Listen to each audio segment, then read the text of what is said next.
Hey y'all, it's me again. I can continue reading from my book, Secret Lives of the First Ladies. Sorry, I have some other book on my brain. Anyways, here we go. Chapter 14. Eliza McCardle Johnson. October 14th, 1810 to January 15th, 1876. Married May 17th, 1827. My mom's birthday! Cool. Not the year, but yeah, you get the idea. Presidential husband, Andrew Johnson. Children, Martha, Charles, Mary, Robert, and Andrew Jr. First Lady, 1865 to 1869. Astrological sign, Libra. Religion, Methodist. Soundbite, I do not like this public life at all. I often wish the time would come when we could return to where I feel we best belong. Okay.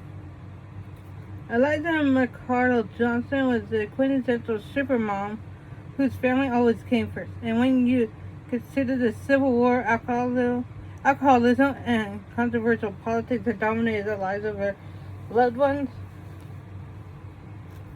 it was a demanding role indeed. Penny pinching First Lady Eliza Johnson by cows to provide the White House with fresh milk. They graze on the lawns out back.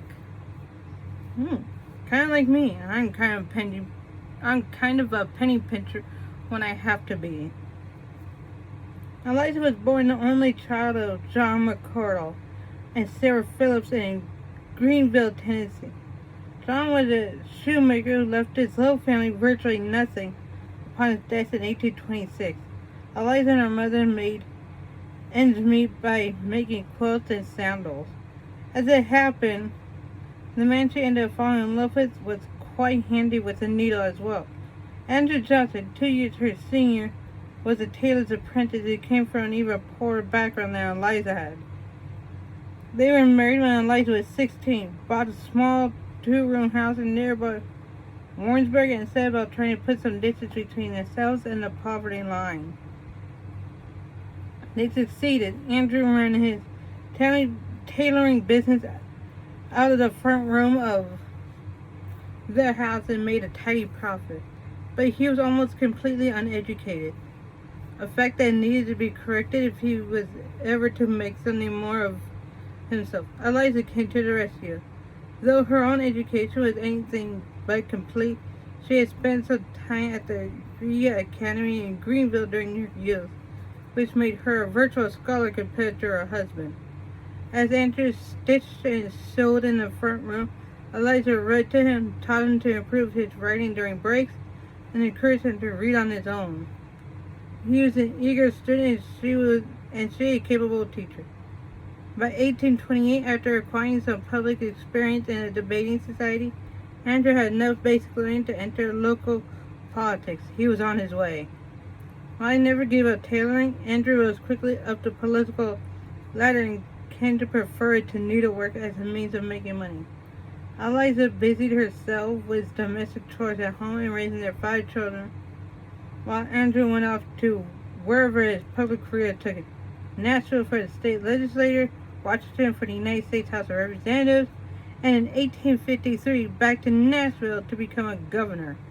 By this time, Eliza had managed her husband's income with enough savvy to buy a decent house with a farm and a large handful of slaves. But she had also acquired something else, tuberculosis. She now had another more honest reason to stay home while Andrew went a politicking. When he went off to Washington in 1857 to take a seat in the Senate, she remained in Tennessee with the kids, the slaves, the farm, and her ugly coughing spells. By the time Eliza got up the strength to join her husband in the national capital for a time, the country's mounting crisis cut the visit short. She journeyed to Washington in 1860, only to hightail it with Andrew back to Tennessee in 1861 at the outbreak of the Civil War. Andrew Johnson was unique, a senator from the South who supported the Union. Such views didn't exactly win him any popularity contests in Tennessee, and his penchant for angry debate only made things worse. President Lincoln made him military governor of the state in 1862, putting the irascible Johnson in charge of a region split by warring factions and battling armies. From his national capital, Andrew presided over an uneasy occupation. Surrounded by Southern sympathizers who viewed him as a traitor and plotted his death. Things weren't any easier for Eliza. In 1862, she insisted on remaining at the Johnson homestead in the east of Tennessee and only barely escaped with her life from Confederate forces. She made the best of a tense life in Nashville after joining her husband there, trying to do her all for a family surrounded by hostile mobs.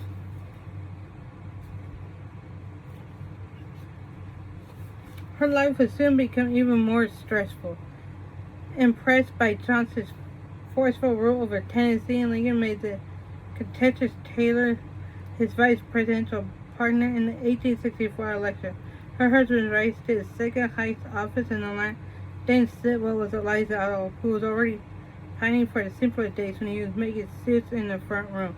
Lincoln's assassination the following April nearly undid her, and not only because Andrew was now the president of a fractured nation. He was also a marked man, and she knew it. Nearly 4 months would pass before the new First Lady could get her tubercular husk of a body out to Washington to join her spouse. Once there, she chose a room right across from Andrew's office and proceeded to spend much of what remained the next 4 years sitting in it. While fretting over the possibility of her husband's assassination, she read, sewed, and took great comfort in the presence of her family, virtually all of whom moved into the White House to be with her and the president. But she wasn't crazy about her gig as First Lady. She shunned reporters, made almost no public appearances due to her ill health, and turned over hosting duties to daughter Martha, who pleased all visitors with her attention to domestic detail and simple country charm. Eliza aided her husband by tending to his wardrobe. He was too busy to be the tailor himself, overlooking his diet, gathering newspaper clippings, one pile for good news, one for bad, calling his infamous temper and maintaining complete faith in his ability to do the right thing.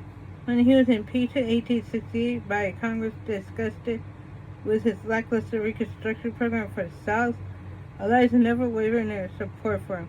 When he was acquitted, it surprised her not in the least. Despite all the sitting around, Eliza's frail form continued to disintegrate, and she was delighted to say goodbye to the White House in 1869.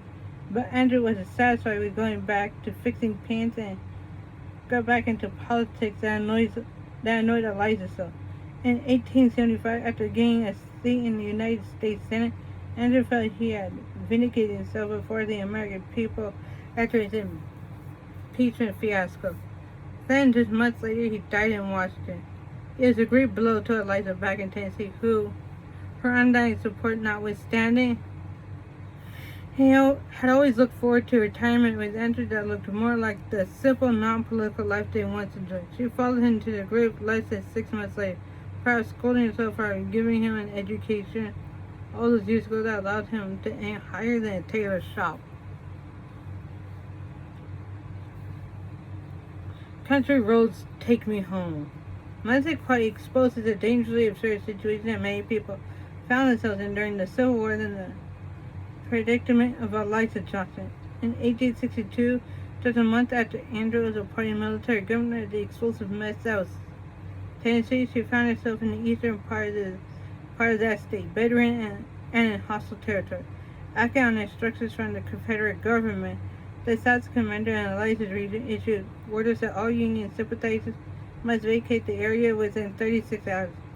Eliza mustered the strength to affirm that her condition made compliance with such a rude dictate utterly impossible, and the general allowed her a few months' reprieve. In September, Eliza got out of bed and started the journey west across the mountains and out of Confederate territory to Nashville, where her husband waited. Joining Eliza were the children Charles and Junior and Mary, as well as Mary's husband, Daniel Stover, all of whom were considered enemy aliens in their own state, at least until they could get to the part part of it that was controlled by Andrew and the Union forces. The trip took a month. They were frequently hounded and questioned by Confederate soldiers, often forcing them to take a circuitous route, and had such difficulty finding shelter from unsympathetic homesteads that, on one occasion, the refugees were forced to escape foul within an abandoned shed near a railroad line. Despite her awful health, Eliza maintained a matriarchal role throughout, watching over children and keeping the goal of national in everybody's mind. They reached the city and relieved Andrew Johnson on October 12, 1862. Setting suns. As the Civil War made life hard on Eliza, her own son certainly didn't make it any easier. She made 2 trips from Tennessee during the war, both on account of her son Robert. The first was to Illinois. Robert was scandalizing his army unit by regularly drinking himself positively stupid, and Mother thought it wise to talk him down in person. His inebriate habits continued until Eliza felt it was time to get into some serious medical help, which they saw in Massachusetts. For all her efforts, Robert was a lost cause. He continued to hit the bottle in the White House while serving as his father's secretary, and was eventually sent on a diplomatic post to Africa. He committed suicide in 1869. Damn. Eldest son Charles, also a Union soldier and enthusiastic tippler, spared his liver from further damage by suffering a mortal riding accident in 1863. Even in-laws had a rough time in the Johnson family. Daughter Mary's husband, Daniel Stover, died from tuberculosis in 1864. No wonder First Lady insisted on having her surviving family members around in the White House. At this rate, she didn't know how much longer they'd be alive. Right? Oh my God. Home sweet home. Of all the responsibilities that Eliza left to her daughter Martha Patterson while First Lady, none was as demanding as the refurbishment of the White House. In the weeks following Abraham Lincoln's assassination, souvenir seekers ransacked the mansion, running off with curtains, furniture, silver, and china. The Johnsons inherited a wreck. Fortunately, Congress hired the first family to grant a $30,000 appropriation for furnishings and repairs, and a dramatic contrast to Mary Lincoln, Martha stuck to her budget and still managed to create a home that wowed visitors with its tasteful decor. She even bought cows, which grazed on the White House property and provided fresh milk every day. Eliza may not have been the most active First Lady in history, but she sure did have a gift for delegating. Please comment, rate, and subscribe down below. And if you're on YouTube, please push that bell notification so that you can know when I upload next. And if you're on TikTok, please like and follow my videos.